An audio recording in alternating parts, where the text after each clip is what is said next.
Hello and welcome to this week's webinar. Of course, we're talking about SharePoint today and SharePoint hosting. My name is Brad Gleason. I'm Vice President of Client Development here at Fpweb.net. I'd like to introduce our guest today. That's Joe Bohack, and he is our Manager of Customer Service. Joe, thanks for being here. Thanks for having me. You bet. So just to go over today's agenda, the first item is goal is to help you figure out where your workload is best suited. We'll also talk about SharePoint hosting options, SharePoint hosting differences. We'll also field some questions as we always do, and of course we'll award that $50 Amazon gift card today as well. So Joe, would you say that SharePoint hosting basically comes down to public cloud versus private cloud? There are a few wrinkles with on-prem and Office 365 options, but technically those fit in public cloud and private cloud buckets for sure. Ease of use, initial price, and scalability are the biggest positives with public clouds in the beginning there. And spin up of an online server is literally just a few clicks of a button, and you have yourself a server. In doing this, you're offloading all of your infrastructure and converting that capital expense to an operating expense. So it looks great when you're moving from on-prem. And you know, this is interesting because we've had in our last few webinars, we've talked in great detail about CapEx and OpEx, and again, you know, it's interesting. Folks are really gravitating towards the OpEx, the CapEx, and part of that rationale and that reason again is that back in the old days we could depreciate items. And you can still do that today. It's just that when you're having to depreciate and then buy something new in 6 months from a hardware standpoint, it gets to be a little bit expensive. So the CFOs don't really like that one as much. On an OpEx platform, you know, you're getting a monthly, you know, bill, right? And one that you can utilize and understand from a CFO standpoint. They like because it's a fixed cash flow situation, and that's what everybody's gravitating to. Yep, absolutely. And starting with the, in a public cloud, you can start as a pay-as-you-go type of scenario, and that always sounds cheaper initially. And usually with a public cloud, you can find that their compliance for security is adequate for most regulations when it comes to certain industries. And combine that with the initial savings, as we talked about just a second ago, there's your modern land rush to the public cloud. Yeah, and you know what? You can see how attractive that model would look to a CFO, which is why so many sectors have become, you know, really economically mandated to move to the cloud. But there's been some buyer's remorse out there. I would agree. Yeah, and then you can find that buyer's remorse in the difficulty in finding support. And actually, once you go to the public cloud, you're not going to get that one-on-one type of support from that provider. Security could be an issue, knowing that you're spanning across many data centers in your data. Where is your data, right? That becomes a big question. And then cost predictability included in the cloud, and that's where actually being on a private cloud shines. When you're on a public cloud, you're on your own to research what you want, what you need, and what your options are to best fit you and your industry, your business. There's really no help whatsoever there. It's kind of like buying shoes. You can go online and buy shoes for yourself, but you need to bring with you a pretty robust understanding of what your end goal is, what size, excuse me, what size and what width and what durability and what's the purpose of my shoes, all of those things. You're on your own to figure out. If you were to go with a private cloud, you're going to get that analysis. You're going to talk to people like here at Fpweb. We're going to do a discovery with you. We're going to look at what you're really doing.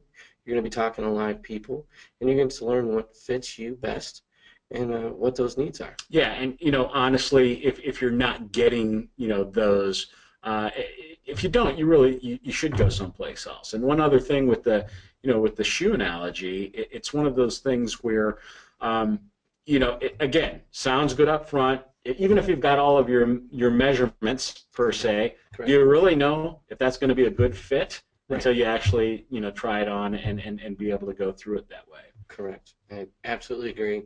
That's one of the things that the personal touch brings to the table, right?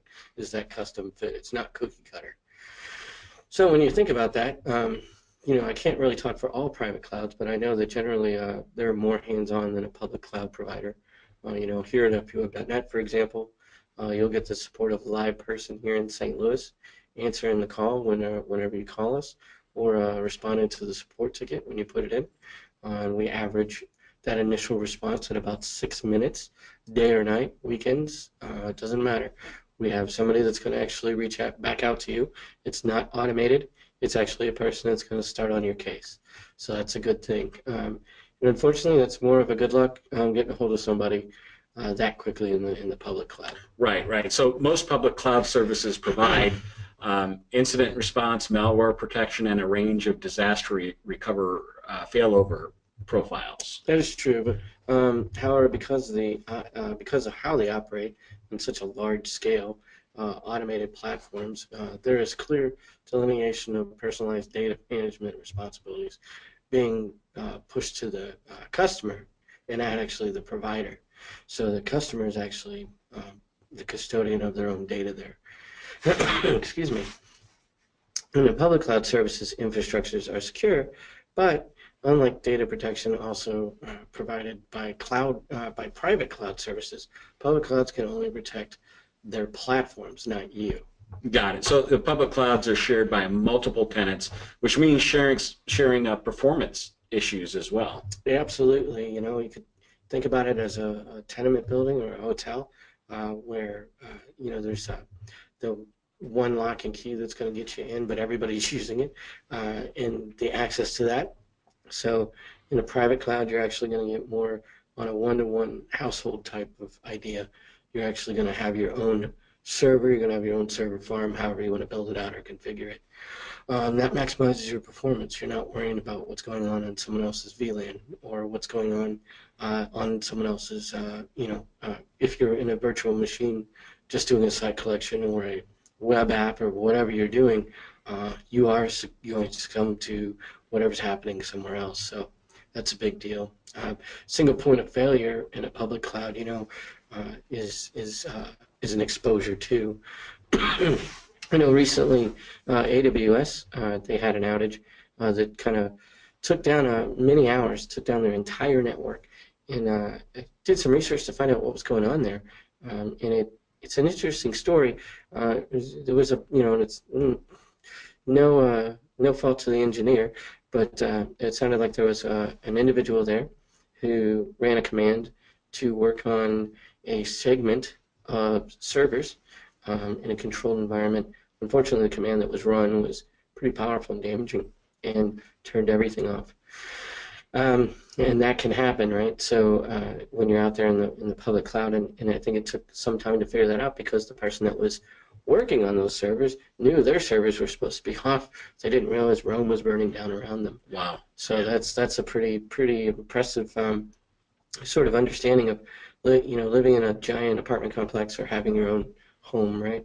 And important just to know where your data is too.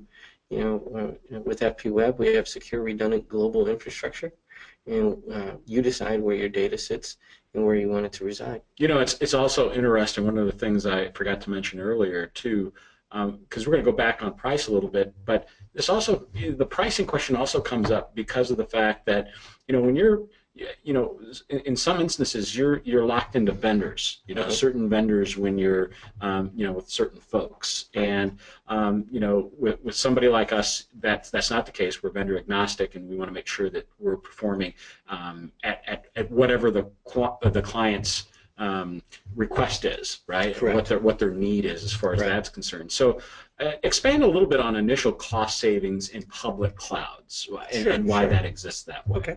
Yeah. When we talk about the initial cost save, you're dropping your infrastructure. You're not paying for that hardware. All of these things are great on the onset, but usually you're buying per seat when you're going into the public cloud. And it's one of those situations where it's punishable by success, right? So you start with 30 seats, and everything looks good, and you're paying X amount of dollars.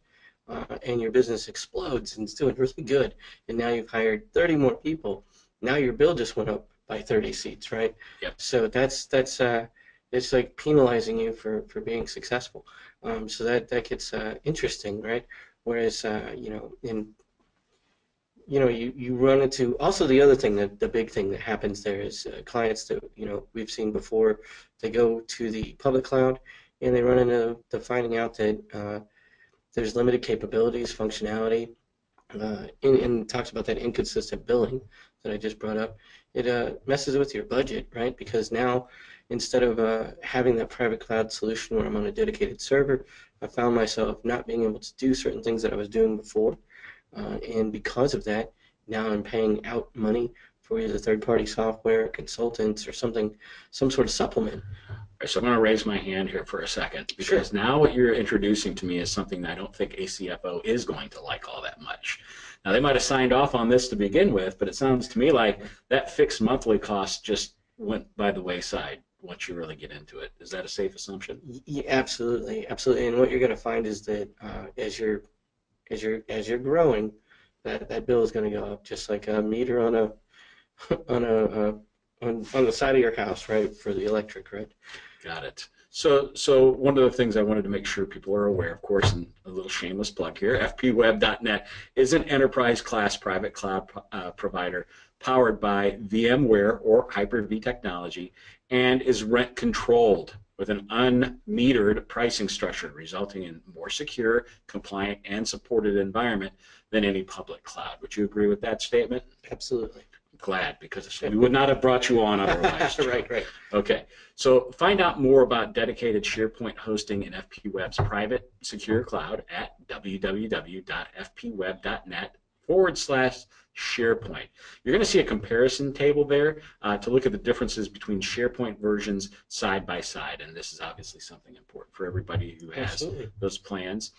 You'll also see subscription plans for expert USA-based 24/7 SharePoint support on premises or in any cloud. Yeah, and I can kind of expand on that.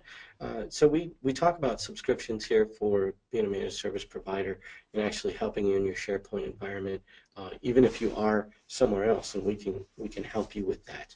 And we have 4 plans for that. And up on the screen here, we see the first one is called SharePoint Admin, and that's just a need to access SharePoint expertise day or night. That means basically you have another admin, and for a certain price, it's way less than having a SharePoint admin on staff. You can actually bring in, and basically think of it as your SharePoint admin having their own assistant, and now they can innovate and they can do what they need to do, and all of those issues that are happening in their world we can actually help with, and we're just a phone call or a ticket away. So that's a great thing. If you are dealing with data management, your SQL DBA needs help also in the same kind of realm, right? You need somebody to help you manage that data. You need to actually make sure you're doing everything you need to do to optimize your space and your storage, and you're getting your input and output, read writes, and everything is happening right how you want it to happen. Then that's where we could actually come in and help you supplement that DBA role. And when you do the DBA role, what's really great about it is you actually pull out, or you roll up into getting SharePoint admin with it. So as you do these, they're like pancake stack, right? So I get the next thing too, right? And the 2 things before it. So we talk about SharePoint development. SharePoint development's custom codings or anything that you want to do, branding or anything that you want to do on your SharePoint site, you can actually utilize us. We have developers that can come in and help design those projects for you and actually make things really beautiful, right? And make things flow the way you want it to. Out-of-box SharePoint is remarkable itself, but it is a wonderful tool that you can actually build upon, which is wonderful to see. And the 4th one there you see, that's the security analyst. So that's a big topic that's going on in the world today, right? Is security and securing your data. Yep, absolutely. And we need to make sure that everyone understands that that's a very, very real threat for everybody. And we actually have on staff people that know how to actually be cybersecurity experts. So that's what they do for us, and that's a wonderful 4th plan to have there. So if you do the security analyst, you're actually going to get a SharePoint admin, a SQL DBA, access to developers, and know that your data is safer. Well, Joe, I like your analogy about pancakes because the world knows I love pancakes. And if I got 4 pancakes, which what you're talking about here is if I was just, if I invested in the security analyst, I could also get a SharePoint developer. I'd also get SQL DBA. I'd also get SharePoint admin, and so forth. Maybe security. Maybe I don't need that at this juncture. Right. Maybe my budget has me sitting at SharePoint developer, okay, or SQL DBA at that point. But still, I think the value is, invest in SQL DBA and still getting a SharePoint admin as well. Right. So no matter what your budget looks like at this point, I think we might have an opportunity to be able to help out. Absolutely. So let's talk a little bit about SharePoint backup and continuity services. Can you expound on those services a little bit? Yeah, sure. We all know that the whole thing that we're doing is about your data, mm-hmm. Speed, and compute, and everything that goes into bandwidth and everything. It's all about our data, and that's the most important thing that the whole thing wraps around. So having backups and making sure that you keep running is something that we can help from any version of SharePoint. We can work with you if you want to do it to any cloud. If you want to save your data to another place, another location, we can work with you to find out where that home is. Or you can keep it on-prem if you want. That's great too. Or save it with us, and we'll provide a secure, keep it secure for you. And we do that today. We do it for our customers. We do automated daily, SharePoint backups all the way down to item level. So, if you call us in and say, hey, I can't find this document I had 10 days ago, we can actually go and find that for you through our backup software. Your data is being backed up and housed somewhere else, and we can go grab that for you. And we can work with you on retention too. The retention itself, we standard usually is 30 days, but we can actually work with you to watch over your data for longer periods of time, and that's going to help you against disaster or anything human error that might happen, or the nasty word ransomware. Knowing that there's malware out there that can attack your system and actually lay dormant for. Usually that's the trick, right? Is it lands on your system, but you don't know it for, say, 15 days, and then when it activates, it's activated under the assumption that you've run through your backup cycle. Yeah, so that's when they get you. That's and when then you can you pay, or you don't get your data back. You start over. Yeah. Wow. Yeah. Yep. So another thing that I think is worth mentioning is SharePoint training and tutorials mm-hmm. as well. Obviously, we have those types of capabilities. You can yes. find them on our website as well, and a list of what's available. And of course, there's we've been doing. Do you have any idea how many migrations we've done over the last 20 plus years? Oh, in the thousands at least, right?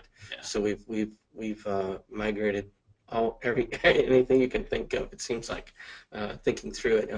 We've migrated SharePoint from on-prem to us to on-prem to us to any cloud or any cloud to us. And that's just moving the data. And then you talk about people that want to migrate from MOS, say 2007 SharePoint, and they're still running on that. It's 10 years old, and they're like, oh, we got to get with the times, and we want to get to 2016. We can help you get there using all of our customary blended tools that we use. And we can upgrade you. We can get you the newer versions of SharePoint, and we can do all that and save time, save headaches. Don't have to worry about trying to figure out how do I do this big mystery of getting to 2016. No, that's where we'll work with you, for sure. Excellent, excellent. So trust the SharePoint experts at Fpweb.net to manage your SharePoint environment, and we'll migrate you to SharePoint 2016 for free. For free. If you do that. So email us at sales@fpweb.net, or you can always give us a call at 866-780-4678 to discuss your unique needs. And we truly understand that each individual that's out there listening today has a unique need. So we're going to go on and tackle some questions at this point. Are you ready to go? All right. All right. So first question this afternoon, can you host a public-facing website with SharePoint? Yes, you can. But there's one caveat to that is that I know when you're dealing with, say, Office 365, I don't think you can do SharePoint as anonymous access. So you'd still have to upgrade to having your own dedicated environment to do that from. We do that for customers. And when you're building out, when you're doing a host a public-facing website for SharePoint, one of the things you want to take in consideration is where's your data. You're going to want to have multiple servers. You're going to have a web front end, and you're going to want to have a SQL server that's not touching the internet, right?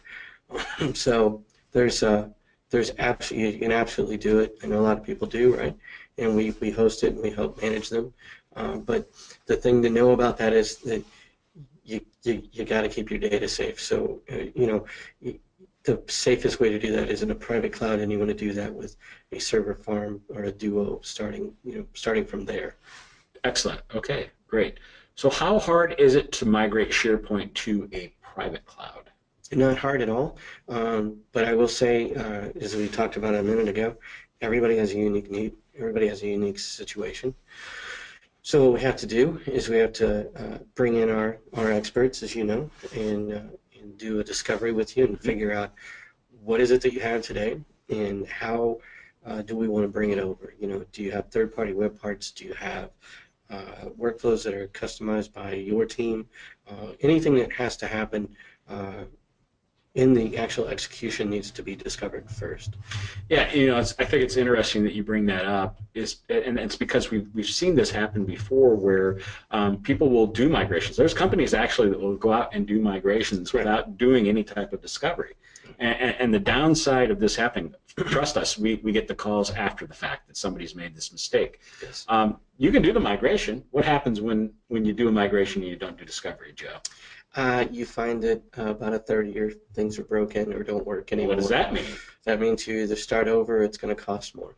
So you've wasted a lot of time, it sounds like to me. Yeah, yes, of course, so time absolutely equates into money. Yep. So it's one of those things where, and I've heard this and validate this for me, doing a discovery will catch about 80%. With the tools that we utilize, we'll catch about 80%. And some of the larger flags, right? There were development issues or something along these lines, and then there's still going to be 20% of things that are out there, but they're typically not the more critical things that are going to bring down your migration. Right. You go back to it's a little off subject, but the pancakes. I'm going to bring the pancakes over if I mess up with the butter. Hey, I love pancakes. Right. That's right. I still got syrup, so it's all good. Right. We can put the syrup on later, right? That's exactly the kind of thing. I got to get the pancakes over. So yeah, that's your 80%, and it's true. The discoveries that we do, I know, we get in there and we find the connectivity issues that maybe have been pre-existing within the farm in its original state, and you have to work with a customer to get those things figured out, and we work with you to do it. It's not, oh, go fix that. It's, okay, here's what we need to do first to lay the foundation to move to the private cloud for sure. Got it. One of the other questions we have this afternoon is, what about a hybrid scenario? We hear more and more about this too. Yes. Hybrid scenarios, yes. Public and private, right? Or even on-prem, right? Yes, absolutely. Okay. You can do on-prem. Any of those work. And you can say to yourself, I want to have my email stay on-prem because that's my email. I don't want that going anywhere. I want to keep it in-house. I want to be able to walk in a closet and stare at that server and know where it's at. But I want to do SharePoint. It's a collaborative tool. It's great. I can put it out on the cloud somewhere, public, private, wherever. And you just got to sync up those, use the same domain or however you want to do it. Get those trusts going, and next thing you know, you're actually working from two different locations with the same overall domain or overall business, and you're fine. It's just a matter of setting it up, really. Excellent. All right. Another good question we have this afternoon is, can Foundation be hosted in a private cloud? Foundation can be hosted in a private cloud all the way up to 2013. Unfortunately, at this stage, Microsoft has not released a foundation-level SharePoint server yet, but we got our fingers crossed that they're going to come out with that, and we can actually offer that as well. That would be great. Foundation is the starting level, right, for every server for SharePoint. So that's where you want to start out at. If you need more functionality, if you want to upgrade, we can upgrade you to server level, and you're going to get way more functionality. So, and this brought up a separate question that kind of dovetails onto the Sure. the former one. And that is there a path to stay on Foundation even though it's not available in SharePoint 16? You can stay on 2013 Foundation just fine.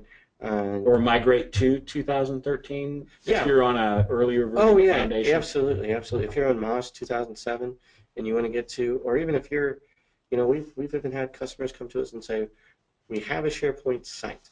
We don't even have a server.